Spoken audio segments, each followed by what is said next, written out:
Very often people say, you look so free. How do you get so much freedom in your dancing? I've also heard that um, many people find Bharatanatyam restrictive.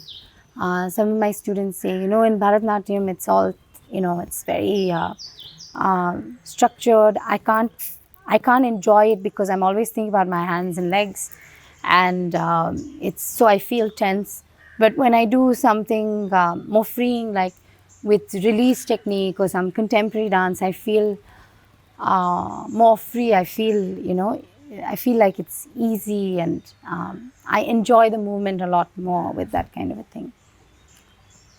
So here's my answer to that. It's not that the classical forms don't have freedom. It's just that there are so many rules that we need to make the rules second nature before we experience that freedom in the dance. So if you want to dance with abandon, we kind of have to earn that abandon in classical dance forms or in any structured art form. I won't restrict it to just classical dance forms. Even in a lot of contemporary forms, if you truly want to dance with abandon, you have to really train properly. So in any art form for that matter, in order to not think about the beats or think about the steps, especially when it is complex, like Bharatanatyam is polyrhythmic in structure. There's so many layers of rhythm. We have very precise aesthetics of hands and elbows and eyes and head and all of this.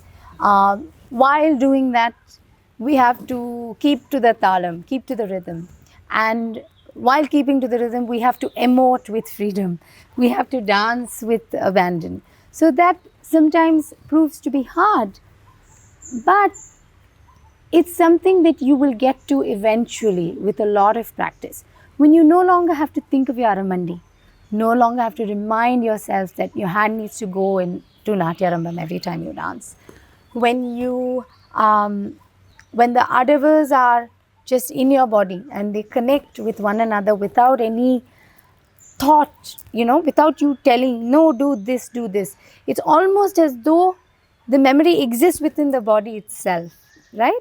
So it just happens automatically. Just as a child needs to remember to get up a certain way, and a child thinks, oh my God, I need to put this foot down when I walk down the stairs.